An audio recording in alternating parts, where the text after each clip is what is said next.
Hey, what's up, world of YouTube? This is a little short video for you gun-loving people. I looked online and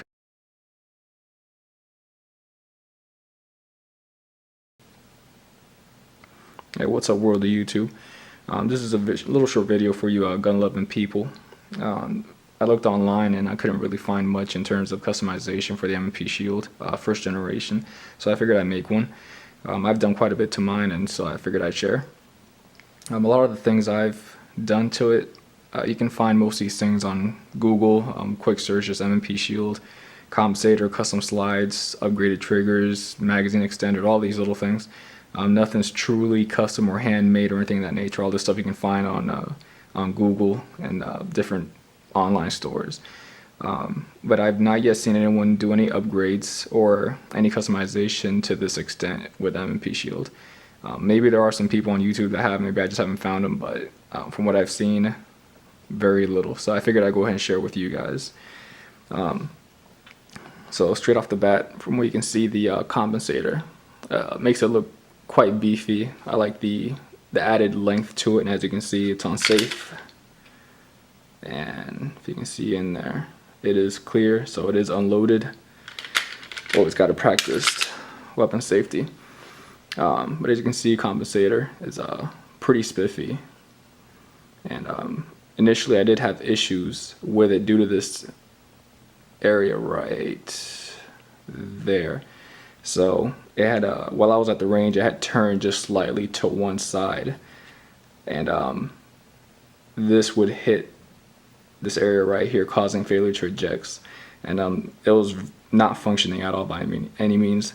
And so some minor corrections. All I did was tighten the screws very tight, and after that I had no issues. The next thing you'll see is the gold barrel. More for aesthetics than anything. Performs very well. Never had issues with it.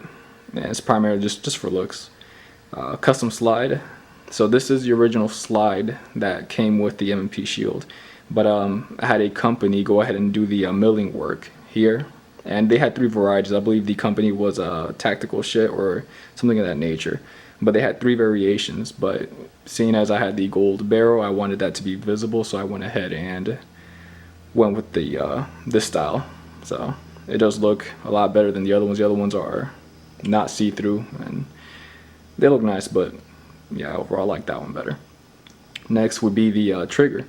In terms of my preference, I believe this is a better trigger than the stock one, just due to its stiffness. If you know anything about the M&P Shield, the previous trigger would bend at the halfway point, sort of how you see there, except there'd be the trigger that does that. So I upgraded the trigger so that the entire thing was just a smooth pull back.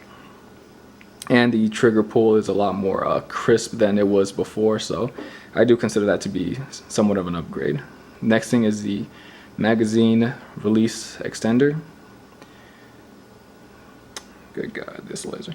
So reason I went with the extender was because the M&P Shield magazine release tends to be flush, absolutely flush with the profile of the M&P Shield. And I did have a few issues trying to release the mags a few times while at the range, and it became somewhat of a nuisance. And as soon as I saw there was an option for an extender, I went ahead and got the extender and absolutely love it. Initially I did have issues with releasing magazines, but you have to wear it in. I did maybe 40 or 60 magazine swaps between these two magazines here, and just constantly swapped, and eventually it wore it down, and now they go in, they hold very well, and it was a nice little upgrade. The next thing I did was the flashlight / laser, and I'll show you guys a short video on what that looks like. And as you can see, you have several options between a flashing laser. Let's see, so you have that option. You have the light with laser, flashing light, flashing laser, steady laser, and flashing laser. There is no off option.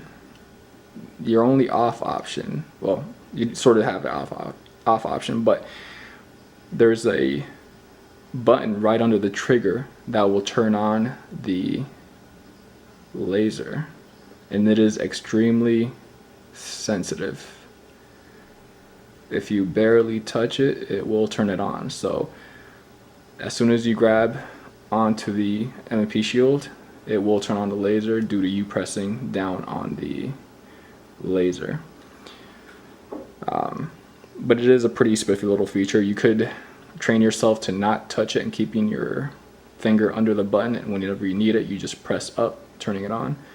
But that's sort of up to you. Another feature I did was magazine extenders. As you can see, empty. Primary reason for the magazine extender was due to the grip. As you can see there, the pinky. With the original magazine, it cuts off right about there. So when you grab it, your pinky sort of just lingers back here, like just way back there. So with the magazine extender, it's a lot better grip because you can grab the entire pistol grip. And it's just a lot more comfortable. Plus, you get the additional 2 rounds that go with the OEM magazine as well. So that is the normal magazine for Smith & Wesson with just a magazine extender. But I believe it's like Hive Technologies. I'm not too sure, but you can find this stuff online either way. And those are the custom features I've done to this M&P shield. Looks phenomenal. I absolutely love it. So that is what it looks like. Now for concealed carry, I do have these 2 mags. I do have a third, which I tend to use for concealed carry. So as you can see, this one would protrude.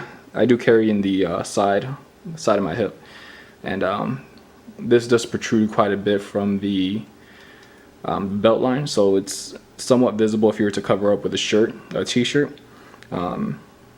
So I went with a different magazine. And one second.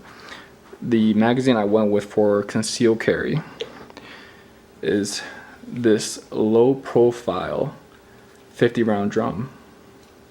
Hides very well on your hip and is not very noticeable. So if you guys ever consider concealed carrying, I recommend getting one of these 50 round drums. It helps it not be so noticeable.